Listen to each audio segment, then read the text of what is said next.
اعوذ باللہ من الشیطان الرجیم بسم اللہ الرحمن الرحیم اللہم صلی علی محمد و آل محمد و عجل فرجہم۔ سچ کہانی کا جو 24واں حصہ یعنی کہ 24 نمبر کا پورشن ہم آپ کے سامنے پیش کر رہے ہیں۔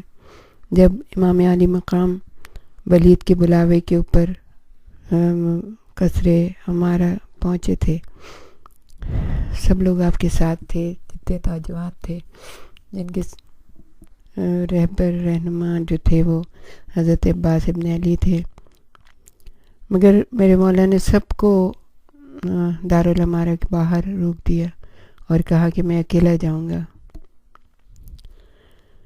ولید کمزور طبیعت کے تھے، ان کی نگرانی کے لیے مروان کو تعینات کیا گیا تھا کہ ولید کی طرف سے ذرا بھی کوتاہی ہو تو رپورٹ کریں۔ عجیب زمانہ تھا، ہر عہدیدار پر جاسوسوں کا پہرا تھا، کیونکہ خلیفہ وقت کسی پر پوری طرح بھروسہ نہ کرتا تھا۔ ولید نے بڑی عزت سے امام کو خوش آمدید کہا اور یزید کا خط پیش کیا۔ امام نے امیر معاویہ کی وفات پر اظہار افسوس کیا اور پرسہ دیا۔ پھر آپ کی طرف سے کیا جواب ہے؟ ولید نے ہچکچاتے ہوئے پوچھا۔ کس بات کا جواب طلب کرتے ہو؟ خلیفہ سے بیعت کرنے کا۔ شاید آپ نے پورا خط نہیں پڑھا۔ میں نے پورا خط پڑھا۔ تمہیں میرا جواب معلوم ہے۔ میں جان دے سکتا ہوں مگر جھوٹی بیعت نہیں کر سکتا، امام نے عزم سے کہا۔ زمانے کی گردش نے بے بس کر دیا ہے، مگر میری کچھ ذمہ داریاں ہیں، کچھ فرائض ہیں۔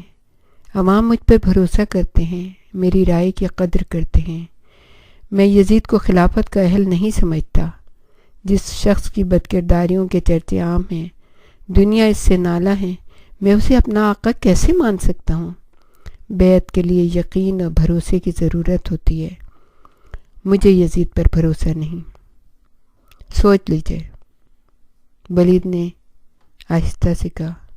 میں برسوں سے سوچ رہا ہوں، مجھے یہ حق حاصل ہے کہ میں بیعت کروں یا نہ کروں۔ اگر اکثریت یزید کے ساتھ دل سے ہے تو ہماری بیعت کے بغیر بھی وہ حکومت کر سکتا ہے۔ ہمیں ضمیر فروشی کی اجازت نہیں، نہ ہمیں اس کی ضرورت ہے۔ یہ کہہ کر امام عالی مقام اٹھ کھڑے ہوئے۔ مروان نے ولید سے کہا، تم نے شاید پورا خط نہیں پڑھا ولید، پھر سے ذرا غور سے پڑھو۔ یہ تم نے کیسے سمجھا مروان؟ کیونکہ تم نے خط کے آخری حصے کا ذکر ہی نہیں کیا، جو بہت اہم ہے۔ یہ دیکھو، ذرا آنکھیں کھول کر دیکھو کیا لکھا ہے۔ اگر حسین ابن علی بیعت سے انکار کریں تو ان کا سر قلم کر کے ہمارے سامنے پیش کر دیا جائے۔ امام مڑے، کہا، ملعون تیری یہ مجال کہ مجھے قتل کی دھمکی دے۔ امام کی اونچی آواز سنتے ہی مسلح ساتھی جو کان لگائے دروازے پر کھڑے تھے، تلواریں کھینچ کر اندر آ گئے۔ اس وقت ولید اور مروان صرف دو تھے اور نہتے تھے۔ ادھر 40 جوان مرد غصے میں بپرے ہوئے تھے۔ بڑی مشکل سے حسین ابن علی نے انہیں ٹھنڈا کیا۔ نہیں، یہ شرافت اور جواں مردی کے خلاف ہے۔ بہادر نہتوں پر وار نہیں کرتے ہیں۔ یا حسین، گستاخی معاف، ان شاہی ٹکڑوں پر پلنے والوں کو یہیں ختم کر دینا چاہیے۔ مگر امام سب کو سمجھا بجھا کر لے آئے۔ ان کے جانے کے بعد مروان نے کہا، تم نرے احمق ہو ولید، تم نے اتنا نادر موقع کھو دیا۔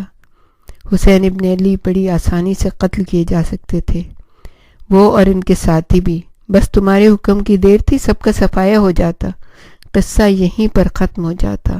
مروان نے کہا، دشمن آل رسول۔ میں حسین کے خون سے ہاتھ نہیں رنگنا چاہتا، ولید نے جواب دیا۔ تمہیں اپنے خلیفہ کی خوشنودی کی رتی بھر پرواہ نہیں؟ نہیں، حسین کو قتل کر کے میں خوشنودی حاصل نہیں کر سکتا۔ آخر ایک دن مرنا ہے، خدا کو منہ دکھانا ہے۔ کیا فضول بکتے ہو ولید، جینے کی باتیں کرو۔ تمہاری ان حرکتوں کی خلیفہ کو خبر ہوگی تو جانتے ہو کیا ہو گیا۔ ہو جائے گا۔ ولید ایک دم لرز کر بیٹھ گیا، پسینے چھوٹنے لگے۔ اسے معلوم تھا خلیفہ کو صرف جانوروں کے شکار کا ہی شوق نہ تھا، انسانوں کو انتہائی کرب کی حالت میں تڑپا تڑپا کر مارنے کا فن بھی۔ یہ خطوں تک پہنچا ہوا تھا۔ جب انسان عیش و عشرت سے تھک جاتا ہے تو اسے نئے ہنگامے چاہیے۔ نغمہ اور رقص کے بجائے اذیت زدہ انسانوں کی چیخیں اور رقص سے بسمل میں اسے لطف آنے لگتا ہے۔ ذرا منہ کا مزہ بدلنا ہی اس کی طاقت میں ہوتا ہے۔ جو وہ کر سکتا ہے وہ کر گزرتا ہے، اس کو اس میں سرور آتا ہے۔ انسانوں کی چیخیں اس کے دماغ کو ٹھنڈا کر دیتی ہیں۔ جب یہ خبر کوفہ پہنچی کہ امیر معاویہ کا انتقال ہو گیا ہے اور ان کا ظالم بیٹا تخت پر بیٹھ گیا ہے تو لوگوں کے حواس گم ہو گئے۔ لیکن یہ خبر سن کر کہ حسین ابن علی نے بیعت سے انکار کر دیا ہے، ان کے چہرے کھل اٹھے، ٹوٹی ہوئی آس پھر سے جی اٹھی۔ وہ علی ابن ابی طالب کے پرستاروں کو کچل دیا گیا تھا۔ ان کے اوپر بڑے بڑے مظالم کے پہاڑ توڑے گئے تھے، مگر اب بھی ایسے لوگ موجود تھے جو در پردہ آس لگائے بیٹھے تھے کہ کوئی اچھا راستہ نکل آئے گا، ان کے جینے کے سامان ہو جائیں گے۔ پوشیدہ طور پر سب سلمان کے مکان پر جمع ہوئے اور یہ طے کیا کہ اگر اس وقت مل کر سب کے سب حسین ابن علی کی پیروی کریں اور انہیں کوفہ بلا کر اپنا خلیفہ مان لیں تو ساری مشکلیں آسان ہو جائیں گی۔ لہٰذا سب کی رائے سے ایک پیغام لکھا گیا جس میں حسین ابن علی سے درخواست کی گئی کہ وہ کوفے آ جائیں۔ لکھا تھا، ہمارے سر پر اس وقت کوئی امام نہیں، آپ تشریف لا کر ہم بد نصیبوں کو سہارا دیجیے۔ اگر آپ آ گئے تو ہم پوری طرح اپنی وفاداری کا ثبوت دیں گے، آپ کے واسطے جانیں قربان کر دیں گے، ہم موجودہ حاکم کو نکال باہر کریں گے، خدا را جلدی پہنچیے ورنہ اسلام کا نام و نشان مٹ جائے گا اور اس تباہی و بربادی کے ذمہ دار آپ ہوں گے، کیونکہ آپ رسول خدا کے نواسے ہیں اور ان کی امت پر برا وقت آن پڑا ہے۔ آپ کے سوا ہمیں اس وقت اپنا کوئی ہمدرد بھی نظر نہیں آتا، جلد سے جلد تشریف لائیے، ہم آپ کے منتظر ہیں۔ یہ خط حسین ابن علی کے نام بھیجا گیا جس پر تمام معزز اشخاص کے دستخط تھے۔ اس کے بعد تو خطوط کا تانتا لگ گیا، لوگ عرضیوں پر عرضیاں بھیجنے لگے۔ بار بار لوگ یہی کہتے تھے، اسلام پر برا وقت ہے، آپ اپنے نانا کی تاسی اور پیروی کریں، اسلام کو بچا لیجئے۔ حسین ابن علی ان خطوط کو بغور مطالعہ کرتے سوچ میں پڑ گئے۔ یہ بات تو صاف ظاہر تھی کہ اب مدینے میں رہنا بہت مشکل ہے۔ آپ نے رخت سفر باندھا۔ حج کا موسم قریب تھا۔ امام کسی کو کوئی جواب نہ دیا بلکہ حج کے لیے اپنے اہل ویال کو لے کر مکہ چلے گئے، کیونکہ مدینے میں بھی محفوظ نہیں تھے۔ امام نہیں چاہتے تھے کہ مدینۃ الرسول خون امام حسین علیہ السلام سے آلودہ ہو جائے۔ مکہ پہنچے اور مکہ میں امام نے عمرہ ادا کیا اور اس کے بعد حج کی تیاریاں ہونے لگیں۔ تمام خاندان امام عالی مقام کے ساتھ تھا، چھوٹے چھوٹے بچے، جوان، کم سن، بیبیاں، بچیاں، بہنیں، سب کو لے کر امام عالی مقام جو ہے وہ حج کے لیے تیار تھے۔ لیکن وہاں پر ایک مسئلہ اور بھی تھا کہ بار بار خطوط امام عالی مقام کے پاس جا رہے تھے، لہٰذا انہوں نے اپنے چچا زاد بھائی مسلم عقیل کو بلایا۔ کہا، مسلم، تم کوفے جا کر حالات کا مطالعہ کرو، ہم اتنے میں تیاری کرتے ہیں، اگر تمہارا جواب اطمینان بخش ہوا تو ہم روانہ ہوں گے۔ مسلم بن عقیل اسی دن روانہ ہو گئے۔ ان کے 2 چھوٹے بچے اون و ابراہیم کوفے میں اپنی ننیال گئے ہوئے تھے، سوچا ان سے بھی ملاقات ہو جائے گی، اگر حالات موافق نہ ہوئے تو انہیں بھی واپس لے آئیں گے۔ اون اور ابراہیم 8 اور 9 برس کے تھے۔ سفر طویل بھی تھا اور دشوار بھی۔ مسلم بن عقیل کے ساتھ 2 رہنما بھی تھے جو ریگستان کو بخوبی جانتے پہچانتے تھے۔ یکایک جنوب کی طرف سے مٹیالے بادل امڑنے شروع ہوئے۔ مسلم بن عقیل، ہم مصیبت میں گھرنے والے ہیں، ایک ساتھی نے کہا۔ یہ بادل کیسے ہیں؟ یہ بادل نہیں، یہ باد سموم، وہ ریت کا طوفان ہے جسے خمسین کہتے ہیں۔ یہ موت کا پیغامبر ہے۔ یہاں سے کوئی نخلستان قریب نہیں؟ خسین کا نام سن کر مسلم بن عقیل کا رنگ زرد ہو گیا۔ مگر ہم پہنچ نہیں سکتے، طوفان بڑی شدت سے ہماری طرف بڑھ رہا ہے۔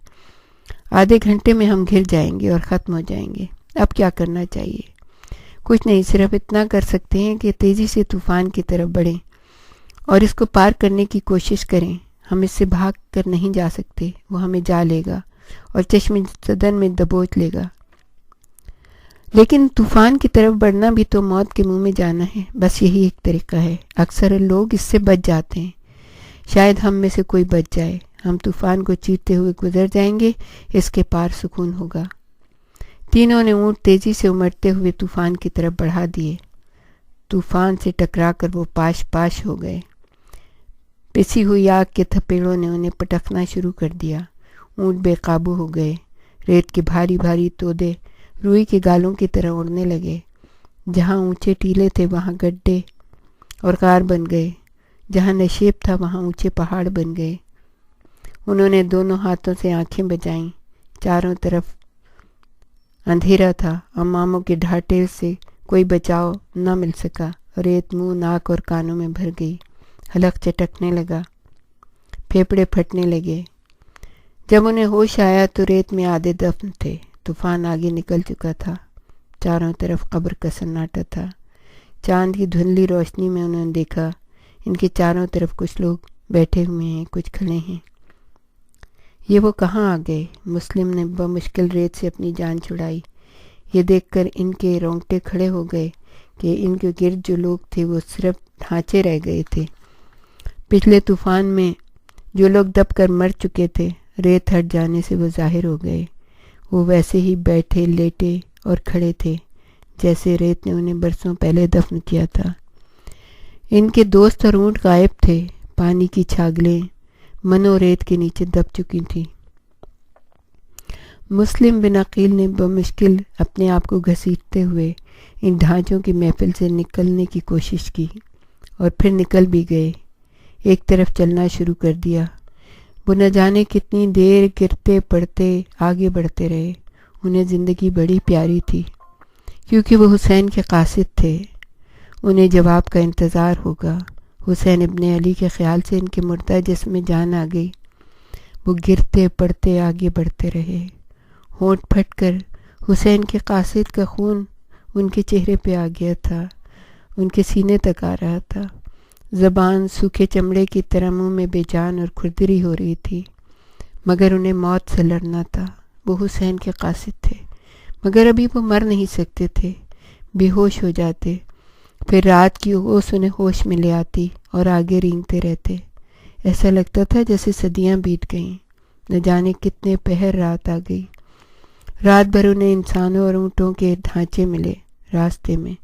ان کے ساتھی منو ریت کے نیچے دب چکے تھے۔ پھر یہی طوفان آئے گا اور وہ اسی طرح ڈھانچوں کی صورت میں ظاہر ہوں گے، مگر کب تک؟ ان میں دم نہ رہا۔ وہ ریت کے ایک ڈھیر پر گر کر بے ہوش ہو گئے۔ وآخر دعوانا ان الحمد للہ رب العالمین۔